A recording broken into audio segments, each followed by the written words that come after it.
Good morning बच्चा लोगों। तो फिर करें आज की क्लास स्टार्ट। आज की क्लास में अपन पढ़ेंगे डिस्टेंस फॉर्मूला, दूरी सूत्र। क्या होता है दूरी सूत्र? इससे पहले अपन कल की क्लास में पढ़े थे चैप्टर नंबर 7 यानी कि कोऑर्डिनेट ज्योमेट्री यानी कि निर्देशांक ज्यामिति अपन पढ़ रहे थे, जिसमें अपन ने पढ़ लिया था कार्टेशियन सिस्टम। इसमें मैंने आपको बताया था कि कार्टेशियन सिस्टम होता है कि एक समतल यानी कि 2D, इस बोर्ड को अपन समतल मान लेते हैं। इस बोर्ड को एक तो वर्टिकल और एक हॉरिजॉन्टल दो रेखाओं के द्वारा विभिन्न भागों में डिवाइड किया था। फिर उसके बाद में इसके कुछ पॉइंट होते हैं और कुछ डायरेक्शन होती है, उनकी बात किए थे। इस पॉइंट को अपन ने O बोला था यानी मूल बिंदु बोला था, या फिर बोले तो ओरिजिन भी बोला था इसको आपने। इस एक्स को आपने पॉजिटिव एक्स बोला था, इस तरफ वाली एक्स को माइनस नेगेटिव एक्स बोला था। ऊपर जाने पर पॉजिटिव वाई एक्स होती थी और नीचे जाने पर नेगेटिव वाई एक्स होती थी। इस प्रकार से ये चीज़ें जानी थी।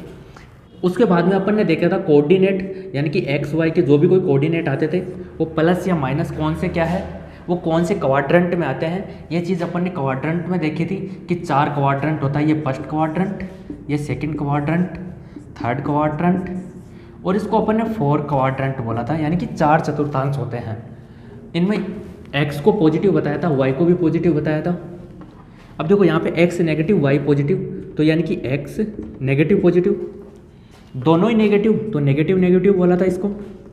और पॉजिटिव वाई नेगेटिव है, एक्स पॉजिटिव है तो पॉजिटिव नेगेटिव। इस प्रकार से ये क्वाड्रेंट अपने जान लिया था कि कैसा कोऑर्डिनेट आएगा। उसको अपन देखते ही डायरेक्ट बता दें कि तीसरे चतुर्थांश से या चौथे या पहले या फिर दूसरे चतुर्थांश में जाके वो एग्जिस्ट करेगा। उसके लिए फिर मैं आज एग्जाम्पल ले लेता हूँ। 3 माइनस का 2 माइनस का 5 माइनस का 7।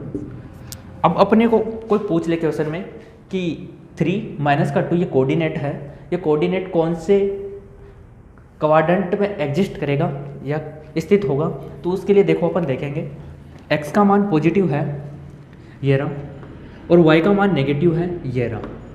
तो यानी कि चौथे का इसको बोल देंगे ये फोर्थ क्वाड्रेंट यानी चौथे चतुर्थांश में जाके एग्जिस्ट करेगा। ये लो माइनस का 5 माइनस का 7, इसके लिए बोल देंगे कि ये तीसरे में जाके एग्जिस्ट करेगा। तो आज की क्लास में अपन नया पढ़ने वाले हैं जो 10th क्लास के लिए बिल्कुल नया है, डिस्टेंस फॉर्मूला यानी दूरी सूत्र। अब इसमें बात करते हैं कि डिस्टेंस हो सकता है कि दो स्थानों के बीच की दूरी, जैसे कि दिल्ली से राजस्थान के बीच की दूरी हो सकती है। ऐसे ही में आप मान लो कि आपका घर P बिंदु पर है, बिंदु P पर आपका घर है और यहाँ से कुछ दूरी पर आपका किसी दोस्त का बिंदु Q पर घर है। आपके किसी दोस्त का बिंदु Q पर घर है। अब इसके बीच की दूरी ज्ञात करने के लिए अपन क्या करें? अब देखो ये बोर्ड है, यहाँ पे बेटा मोटरसाइकिल तो चला के नाप नहीं सकते कि 4 किलोमीटर या 5 किलोमीटर होगा, तो मैथ का कोई फंडा लगेगा, उससे अपन इसको ज्ञात कर सकते हैं कि कितनी दूरी है। तो देखते हैं मैथ का ऐसा कौन सा फंडा होता है। तो इसके लिए अपने को सबसे पहले कार्टेशियन सिस्टम की सहायता लेनी होगी। तो कार्टेशियन सिस्टम की सहायता लेने के लिए ये तो वाई एक्स हो गया और ये एक्स एक्स हो गया, X X and Y X, ठीक है। ये अपना ओरिजिन हो गया, मूल बिंदु O। मैं मान लेता हूँ कि आपके घर के निर्देशांक x1 y1 है, मान सकते हैं, और आपके दोस्त के घर के निर्देशांक x2 y2 है, कोऑर्डिनेट। अब देखो मैं x एक्स पर बिंदु P से एक लंब डाल देता हूँ ऐसे, और बिंदु Q से भी लंब डाल देता हूँ। लंब का मतलब हो गया कि ये कोण 90 डिग्री है, ये कोण 90 डिग्री है। इसको पॉइंट A दे देता हूँ और इसको पॉइंट B दे देता हूँ। ऐसे बताओ मैं पूछूं कि पॉइंट A वाई एक्स से कितनी दूरी पर है, तो मैंने आपको बोला था जो एक्स एक्स का निर्देशांक होता है उतनी दूरी पे होती है। यदि वाई एक्स से दूरी पूछेगा तो एक्स एक्स का निर्देशांक होगा, और वाई एक्स से दूरी पूछेगा तो वाई एक्स से दूरी पूछ रहा है तो एक्स एक्स के निर्देशांक, और एक्स एक्स से दूरी पूछेगा तो वाई एक्स के निर्देशांक। यानी कि ये भी तो बोल सकता हूँ ना कि x1 दूरी है, पॉइंट A x1 दूरी पे है। इसी प्रकार से देखो ये पॉइंट B है, ये कितनी दूरी पर है, किससे? वाई एक्स से। तो वाई एक्स से देखो इसको x2 निर्देशांक है तो x2 दूरी पर है। यहाँ तक तो समझ में आ रहा है, कल की क्लास में मैंने आपको बताया था ये चीज़। अब इसी प्रकार से देखो एक्स एक्स से पॉइंट पे कितनी दूरी पर है, y1 दूरी पर है, क्योंकि y1 निर्देशांक ही तो है। इस प्रकार से एक्स एक्स से पॉइंट क्यू कितनी दूरी पर है, x2 दूरी पर है, ये y2 दूरी पर है बेटा, y2 दूरी पर है। अब मैं एक्स एक्स के समांतर पॉइंट P से एक लाइन खींच के क्यू बी को मिला दूं। देखो पॉइंट P से एक्स एक्स के समांतर एक लाइन खींच देते हैं ऐसे, ये दोनों आपस में समांतर है, ये इसके परपेंडिकुलर थी तो ये भी तो परपेंडिकुलर होगी, यानी कि 90 डिग्री का कोण बनाएगी। ठीक है, इस पॉइंट को अपन नाम दे देते हैं R। अब इस चीज़ को देखो P R Q को देखो, ये एक राइट ट्रायंगल यानी कि समकोण त्रिभुज बना रहा है, ये एक समकोण त्रिभुज बना रहा है।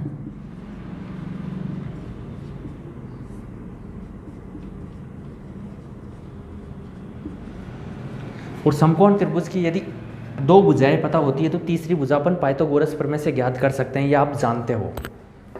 तो देखो अपने को ये ज्ञात करना है और ये ज्ञात करना है, ये दो चीज़ ज्ञात हो जाएगी तो अपन ये ज्ञात कर सकते हैं। ये ज्ञात करने के लिए देखो क्या करना होगा, एक्चुअल में P और R क्या है, ए बी तो है। तो यदि अब देखो यहाँ पे कुछ चीज़ें एक बार सीख लो।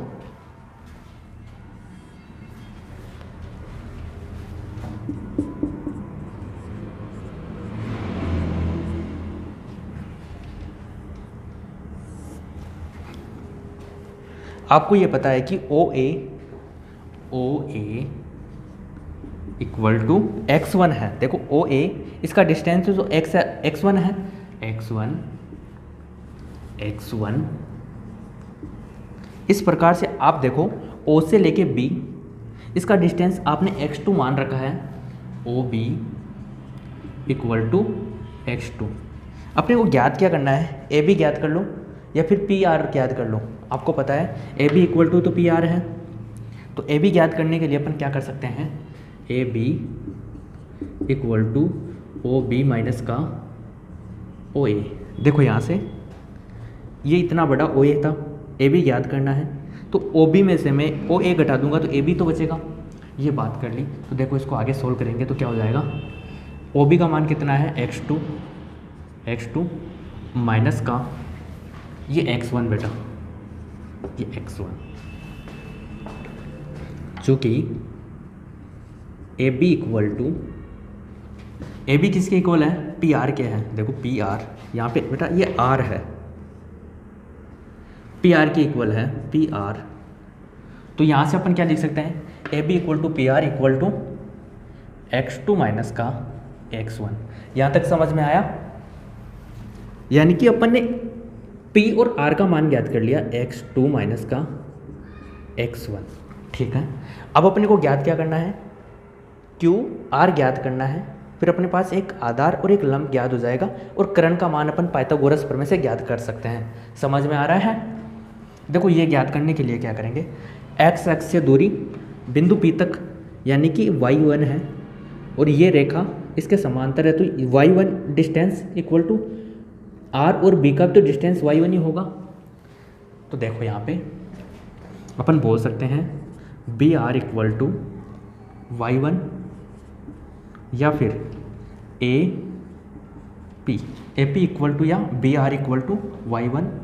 इसी प्रकार से यहाँ पे क्या आ जाएगा, B Q equal to B Q equal to y2। याद क्या करना है अपने को, क्यू आर याद करना है। तो देखो यहाँ से Q R equal to, Q R याद करना है, B Q equal to y2 है और B R equal to y1 है। तो अपन क्या कर सकते हैं, बी क्यू माइनस का बी आर, बी क्यू में से बी आर लेस कर देंगे तो बचेगा क्या, आर क्यू तो बचेगा। तो देखो बी क्यू का मान कितना है, यहाँ से देखो y2 माइनस का ये लो माइनस, बी आर का मान कितना है बेटा y1, ये लो y1। इस प्रकार से अपन ने क्या ज्ञात कर लिया, क्यू आर भी ज्ञात कर लिया, कितना आया y2 माइनस का y1।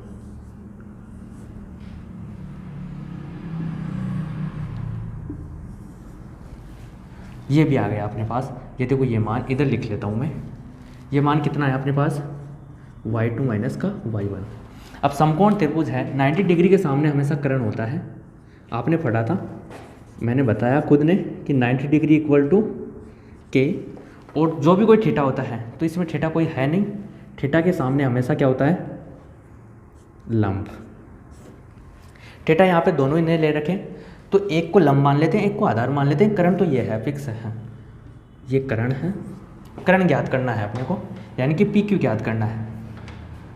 तो यहाँ से अपन क्या लगा देंगे, पाइथागोरस प्रमेय। ये भुजा ज्ञात है, ये भुजा ज्ञात है, तो एक तीसरी भुजा ज्ञात करने के लिए पाइथागोरस प्रमेय लगाते हैं समकोण त्रिभुज में। तो पाइथागोरस प्रमेय से, पाइथागोरस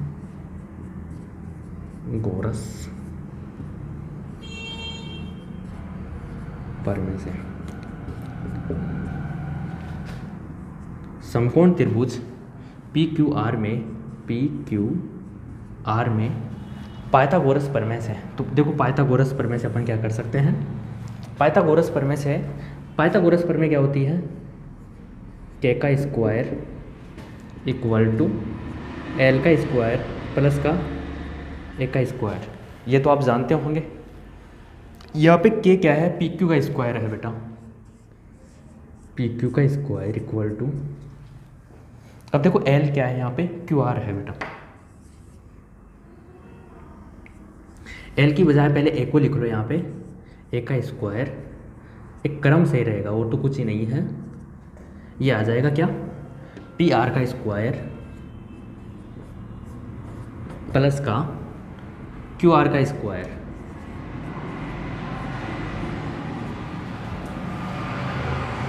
ये चीज़ नोट करो, फिर आगे बताते हैं कुछ।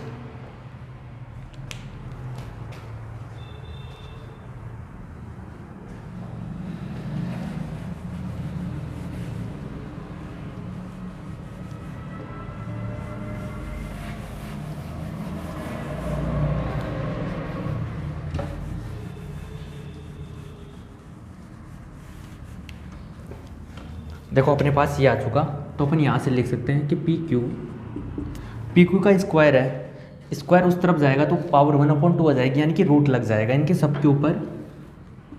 पी आर का स्क्वायर प्लस का क्यू आर का स्क्वायर का रूट, तो पी क्यू इक्वल टू, अब यहाँ से देखना पी आर का होल स्क्वायर, तो पी आर तो ये है, पी आर तो ये है, पी आर का मान रख दो x2 माइनस का x1 का होल स्क्वायर प्लस का क्यू आर, देखो क्यू आर ये है, यानी कि y2 माइनस का y1 का होल स्क्वायर और उसका अंडर रूट। बेटा यही अपना डिस्टेंस फॉर्मूला होता है। देखो पी क्यू ज्ञात करना था अपने को, पी क्यू ज्ञात कर लिया, यही अपना दूरी फॉर्मूला होता है। अब अपने को कोई भी कोऑर्डिनेट दिए हुए होंगे कि पी कोऑर्डिनेट अपने 3 4 है और क्यू कोऑर्डिनेट अपने 7 5 है, तो इनके बीच का डिस्टेंस ज्ञात करना है। ये यहाँ पे x1 का काम करेगा, ये x2 का काम करता है, ये y2 का काम करेगा, ये y1 का काम करेगा। वैसे अपने को रखना है 7 माइनस का 3 का होल स्क्वायर प्लस का यहाँ पे से 5 माइनस का 4 का होल स्क्वायर और उसका under root. P Q equal to, देखो पी क्यू कितना आएगा, ये जाएगा तो 4, यानी 4 का स्क्वायर प्लस का 1 का स्क्वायर।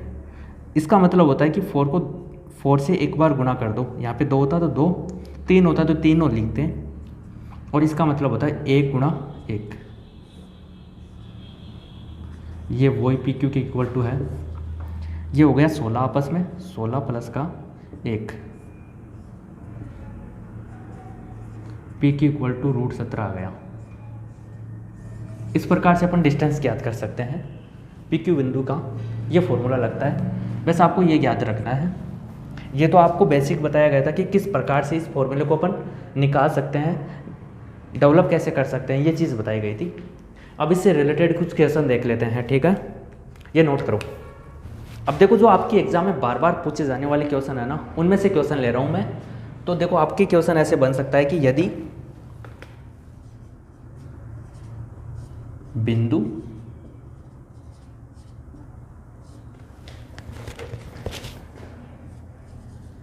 x3 और 5, 7 के बीच की दूरी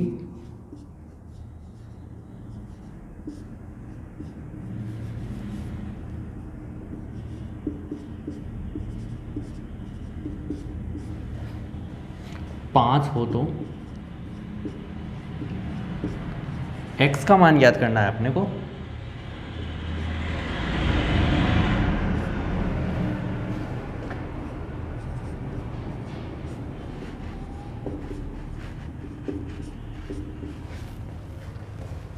तो ऐसी स्थिति में अपन क्वेश्चन को कैसे करेंगे, वही डिस्टेंस फॉर्मूले से बात कर रहा है कि दूरी दे दिया ना तो 5। अब देखो यहाँ पे अपन सोल्व करेंगे। सोल्व, सबसे बड़ी चीज़ पहले अपन देख लेते हैं अपने को दिया क्या है। दिया है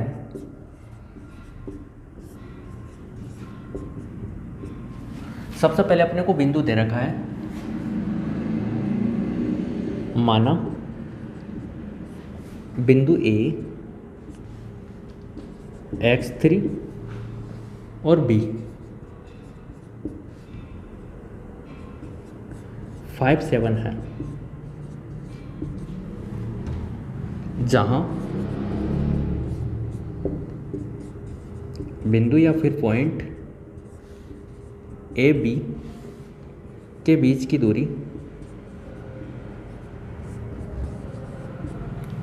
दूरी अपने को दे रखा है 5। 5 मात्रक मान लो, यूनिट मान लो 5 है, ठीक है। यानी ए बी इक्वल टू 5 है, ठीक है। अब अपन जानते हैं कि डिस्टेंस फॉर्मूले से अपन दो पॉइंटों के बीच की दूरी ज्ञात कर सकते हैं। तो अब लिख देंगे वी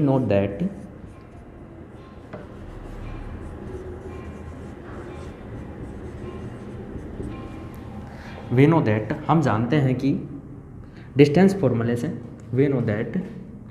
हम जानते हैं कि डिस्टेंस फॉर्मूला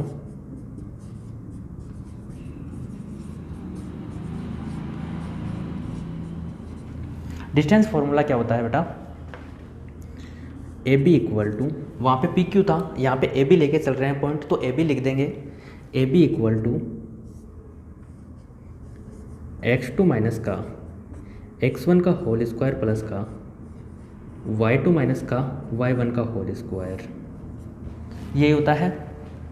अब अपने को पता है कि ए बी तो 5 है, तो पुट कर देंगे 5 equal to x2 minus x1 y2 minus y1। देखो ये x1 का काम करेगा, ये y1 का काम करेगा, ये x2 का काम करेगा, तो ये y1 का काम करेगा, ठीक है। ये y2 का काम करेगा बेटा।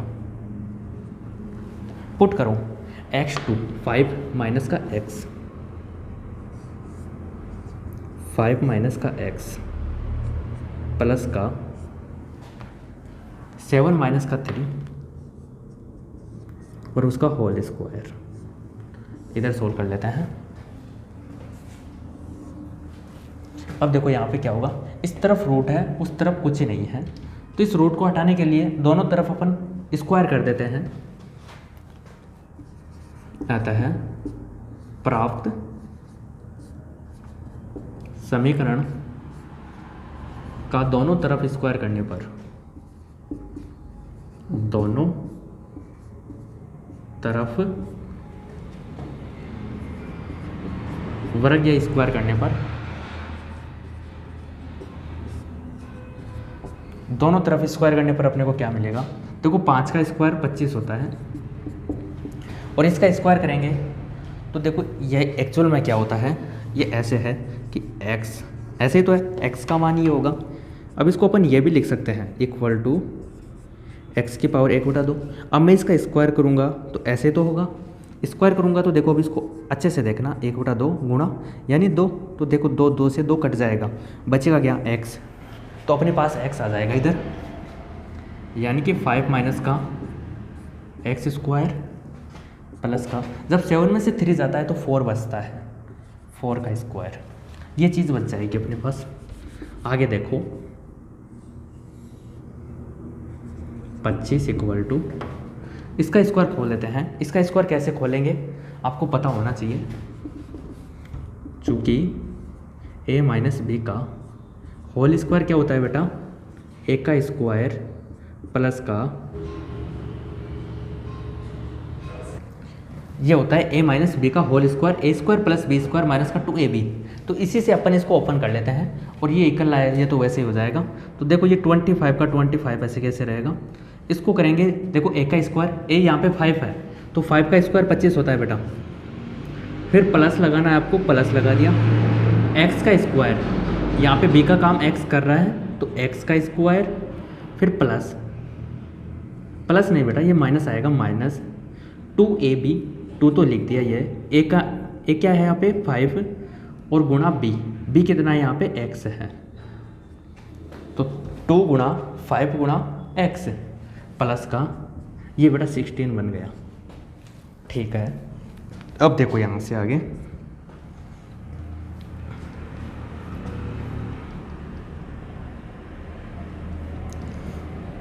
ये 25 दोनों कट जाएंगे, प्लस प्लस क्या है तो दोनों कट जाएंगे।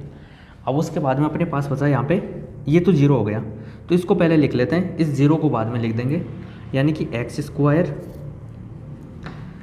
माइनस का 10x और ये 16 ऐसे कैसे 16 इक्वल टू 0, यही तो बच रहा है ना। आगे देखो, अब इसमें से मैं 2 कॉमन लेने की ज़रूरत नहीं है। अब देखो अपने को इस संख्या को ऐसा लिखना होता है कि गुणा किया जाए तो ये आ जाए और जोड़ा जाए तो वो ये बन जाए वापस। यहाँ से अपन गुणनखंड विधि से कर सकते हैं कि इस 10 को ऐसे 2 संख्याओं में लिख दें कि जब उनको गुणा करें आपस में तो ये आ जाए और उनको जोड़े या घटाए तब ये आ जाए, ऐसा कुछ लिखा जाता है। तो देखो अपन लिख सकते हैं कि x स्क्वायर माइनस का 8x और माइनस का 2x प्लस का 16 इक्वल टू 0। अब देखो 10 है ना, उसको मैं ये लिखा हूँ, आपको भी पता है -10 को मैं लिख सकता हूँ माइनस का 8 माइनस का 2, इन दोनों को वापस ऐड करूँगा तो देखो माइनस के 10 बन रहे हैं। ठीक है, और इन दोनों को मैं वापस में गुणा कर रहा हूँ ना, देखो ऐसे, तो देखो 16 बन रहा है। तो यही तो बात बोल रही थी कि इस संख्या को ऐसे तोड़ा जाता है टुकड़ों में कि उनको जोड़े या घटाए तो वो खुद में जो संख्या थी वो बन जाए और उनको आपस में मल्टीप्लाई कर दिया जाए तो ये संख्या बन जाए। तो इसको बोलते हैं गुणनखंड विधि, ऐसे कर सकते हैं। अब देखो यहाँ से अपन क्या कर सकते हैं, x कॉमन ले सकते हैं, इन दोनों में से x कॉमन ले सकते हैं। ये लो x कॉमन ले लिया, यहाँ पे क्या बचा बेटा x, एक x बाहर आ गया तो 1 बच गया, और यहाँ पे x आ गया बाहर तो 8 बच गया, 8 बच गया। फिर इस प्रकार से यहाँ पे देखो, यहाँ पे मैं माइनस का 2 कॉमन ले लेता हूँ, ये लो माइनस का 2 कॉमन ले लिया तो यहाँ पे क्या बचेगा x, और यहाँ पे 16 में से 2 कॉमन लेंगे तो देखो 16 को लिख सकते हैं 2 गुणा 8, 2 ले लेंगे तो 8 बच जाएगा, माइनस का कॉमन लिया तो माइनस का 8 बचेगा इक्वल टू 0। यहाँ तक समझ में आया। इसको आगे क्या कर सकते हैं, देखो ये और ये चीज़ समान है तो इन दोनों को वापस फिर कॉमन ले सकते हैं, x माइनस 8 कॉमन ले लिया तो देखो यहाँ पे तो क्या बचेगा x, यहाँ पे माइनस का 2 और ये इक्वल टू 0। यहाँ तक समझ में आया बेटा। बस अपना क्वेश्चन खत्म हो गया, थोड़ा सा और बच रहा है, यहाँ बता देता हूँ।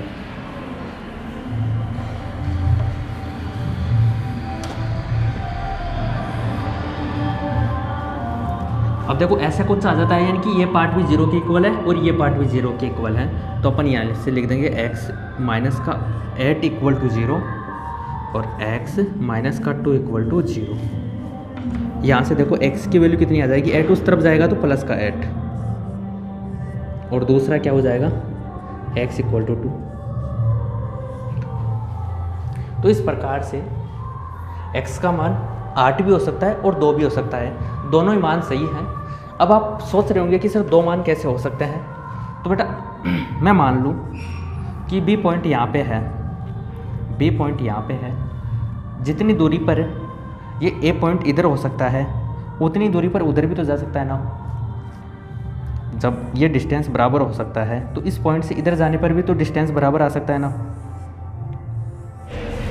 अब नेक्स्ट क्वेश्चन की बात करते हैं। ये क्वेश्चन भी बहुत अच्छा है, बहुत ही अच्छा क्वेश्चन है, समझने लायक क्वेश्चन है कि x और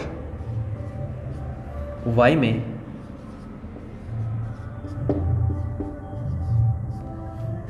एक संबंध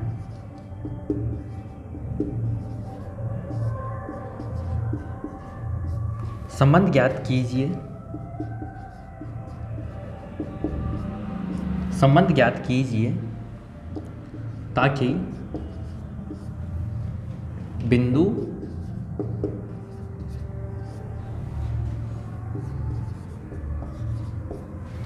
एक्स वाई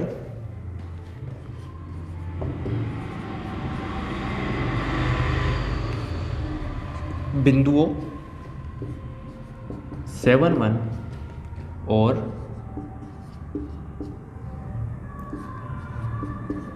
3, 5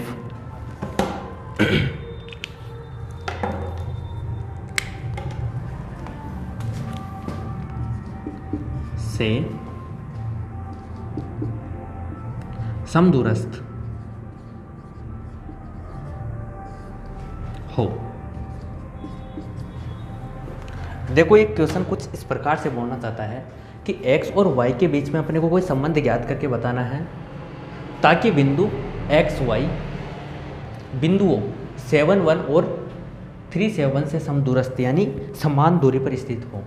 यानी कि ये क्वेश्चन कुल मिला के ये बोलना चाहता है कि बिंदु ये a है और ये b है, इन दोनों के समदूरस्थ यानी कि यहाँ पे बीच में स्थित होनी चाहिए। बिंदु a से जो डिस्टेंस है वही डिस्टेंस इस बिंदु से b के बीच का डिस्टेंस ये और ये डिस्टेंस आपस में बराबर होना चाहिए, ये बोलना चाहता है।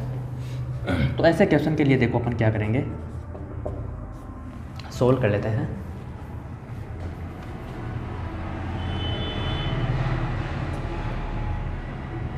माना इस बिंदु को अपन एक नाम दे देते हैं, माना बिंदु P एक्स वाई, माना बिंदु P एक्स वाई इसके कोऑर्डिनेट हो गए बिंदुओं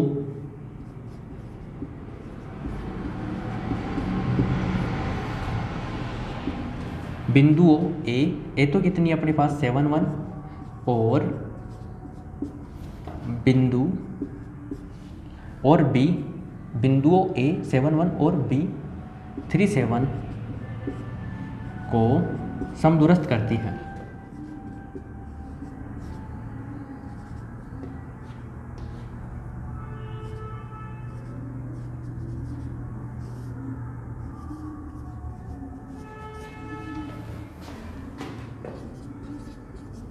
ठीक है, समदूरस्थ करती है। इसको थोड़ा ऊपर ले सकते हैं इस प्रकार से कि A पॉइंट ये अपना B पॉइंट हो गया और ये P बिंदु पर समदूरस्थ करती है। पॉइंट A के निर्देशांक कितने हैं, कोऑर्डिनेट कितने हैं 7, 1 और पॉइंट B के कोऑर्डिनेट कितने हैं 3, 5। ठीक है, अब देखो इनके बीच में रिलेशन क्या हो सकता है। अपने को यहाँ से पता चल रहा है कि समदूरस्थ करती है, यानी कि अपन बोल सकते हैं चूंकि A P equal to B P, ये दोनों आपस में बराबर हो सकते हैं। समदूरस्थ का मतलब यही तो हो ना कि ये डिस्टेंस इसके बराबर होगा, तो ये डिस्टेंस इसके बराबर होगा तो A P equal to B P होगा। अब ये चीज़ हो सकती है, तो देखो अपन के पास 2 पॉइंट है और 2 पॉइंटों के कोऑर्डिनेट है, तो इनके बीच की दूरी ज्ञात नहीं कर सकते अपन। तो इनकी दूरी ज्ञात करने के लिए अपन क्या कर देंगे, अतः डिस्टेंस फॉर्मूला से अपन क्या कर देंगे 7 माइनस का 1, 7 तो x1 है ना, x2 का काम करेगा x,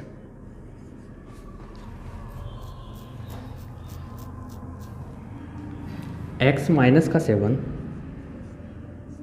का होल स्क्वायर प्लस का y माइनस का 1 का होल स्क्वायर, ठीक है, इक्वल टू, इसी प्रकार से इन पॉइंटों का भी बीच का दूरी निकाल लेते हैं। तो इन दोनों पॉइंटों में देखो ये काम कर रहा है x1 का, ये x2 का, तो x2 माइनस का x1 प्लस का x2 माइनस का y1, y2 माइनस का y1 का होल स्क्वायर, ये अंडर रूट, दोनों तरफ अंडर रूट है तो अंडर रूट से अंडर रूट कट जाएगा, या फिर दोनों तरफ स्क्वायर कर दो, दोनों में एक ही बात है। नेक्स्ट देखो, अभी मैंने आपको फॉर्मूला बताया था कि a माइनस बी का होल स्क्वायर कैसे खोलते हैं, a का स्क्वायर प्लस b का स्क्वायर, ठीक है, प्लस का नहीं माइनस का 2 गुणा a गुणा b,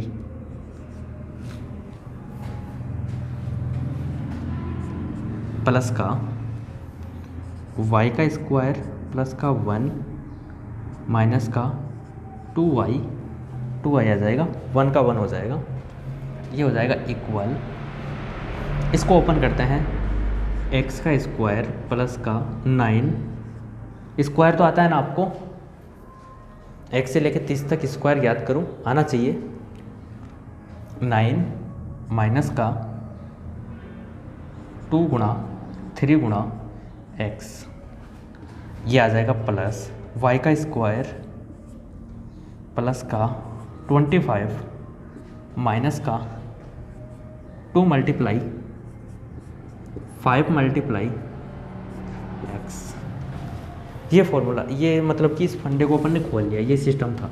अब यहाँ पे देखो ये एक्स स्क्वायर प्लस का है, ये भी प्लस का है और ये भी प्लस का, दोनों आपस में कट जाएंगे। इसी प्रकार से ये वाई स्क्वायर कट जाएगा,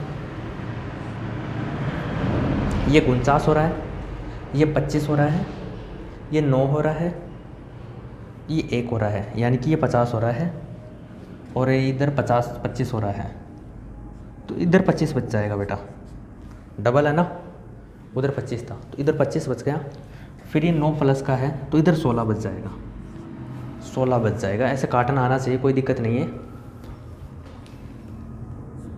उसके बाद में देखो ये आया अपने पास 14x माइनस का 14x मल्टीप्लाई करेंगे तो, और माइनस का 2y प्लस का 16, उस तरफ क्या आता है उधर भी देख लेते हैं, माइनस का 6x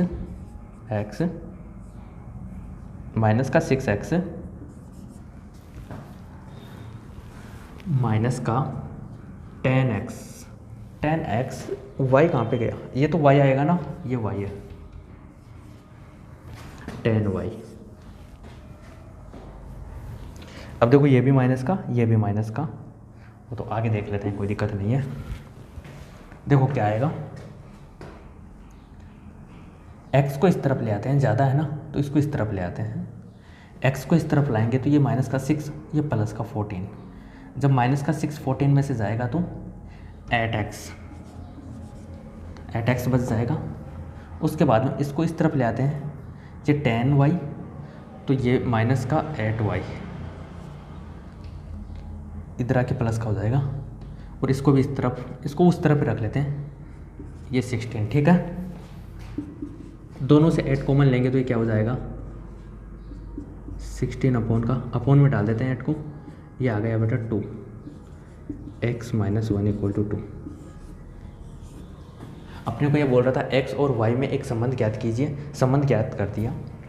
अब देखो आगे क्या लिख सकते हैं इसके बारे में, यहाँ तक नोट करो। अब हमें जो ये समीकरण प्राप्त हुआ है ना, आता है प्राप्त समीकरण एक रेखा का समीकरण होता है, ऐसा कोई भी समीकरण होता है वो एक रेखा का समीकरण होता है, एक रेखा का समीकरण है। अतः प्राप्त समीकरण एक रेखा का समीकरण है, रेखा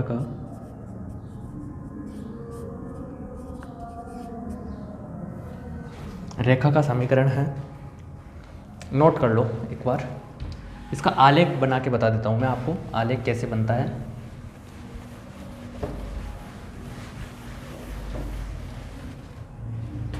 रेखा का समीकरण है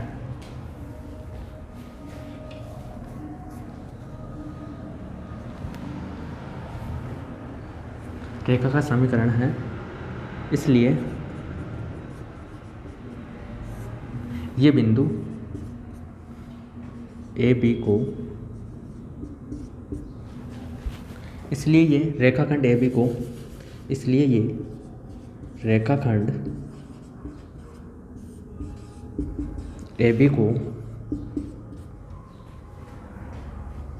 लंब समद्विभाजित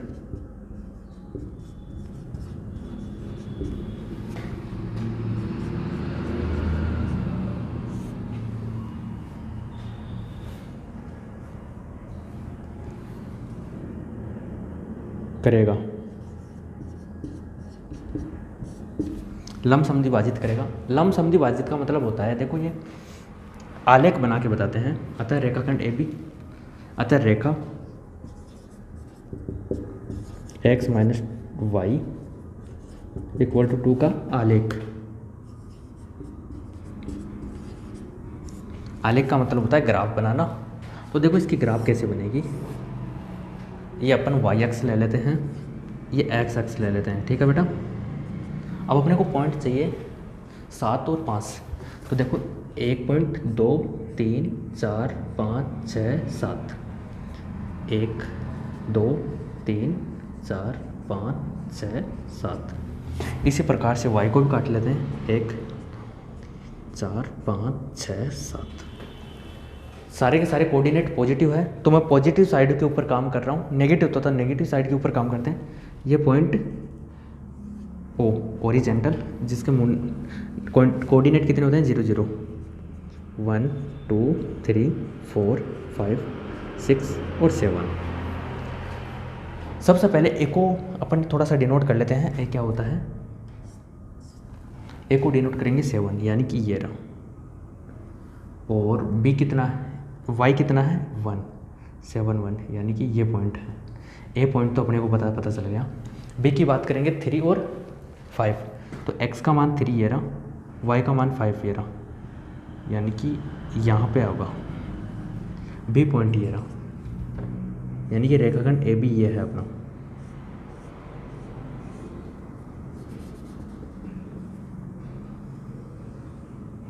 ये अपना रेखाखंड हो गया। अब ये रेखा है, इसको कैसे कर सकते हैं, तो देखो x और y, इनके मान याद करते हैं कि किस प्रकार से इसकी जो रेखाखंड होगा, इसका रेखा होगी, वो किस प्रकार से कहाँ से गुजरेगी वो पता कर लेते हैं अपन। इस समीकरण में मैं देखो, इस समीकरण में x का मान ऐसे कैसे रहने देता हूँ, y का मान पुट करता हूँ। मैं y का मान इसमें 0 पुट करता हूँ, तो देखो x का मान 2 आएगा, 0 इक्वल टू 2, तो x इक्वल टू 2 आ गया। ये देखो 2। अब इस बार मैं y का मान 1 पुट करता हूँ, देखो यहाँ पे 1 पुट किया, तो ये इस तरफ जाके क्या कर दिया, प्लस का 1, यानी कि 3 बन गया। x का मान 3 आ गया, y का मान जब 1 पुट किया। इस बार मैं y का मान -1 पुट करता हूँ। ऐसा ही तो है समीकरण अपना। तो -1 पुट किया तो ये गुणा होकर प्लस का 1, और उस तरफ जाएगा तो 1 बन जाएगा। x का मान 1, y का मान -1। इस प्रकार से अपने को मान मिल रहा है। तो अपन इसका भी कार्टेशियन सिस्टम में देख लेते हैं कि कहाँ पोजीशन करेगी ये पॉइंट। जब मैं y का मान, देखो x का मान 2 लूँगा, ये रहा, और y का मान 0, यानी कि ये पॉइंट ही होगा। फिर उसके बाद में मैंने y का मान 1 लिया, y का मान 1 ये रहा, और x का मान 3 ये रहा, x का मान 3 आ रहा है, यानी कि यहाँ पे पॉइंट करेगा। फिर उसके बाद में मैंने लिया y का मान -1, तो -1 तो इधर इस तरफ होगा ना, ये लो -1 ले लिया मैंने। तो x का मान कितना आ रहा है 1, यानी कि ये पॉइंट लोकेट करेगा, यही करेगा ना। अब देखो इसकी एक ग्राफ बनाते हैं, इसकी लाइन ड्रॉ करते हैं। लाइन ड्रॉ कैसे होगी, इन तीनों पॉइंटों को मिलाते हुए। तो ये एक दूसरे को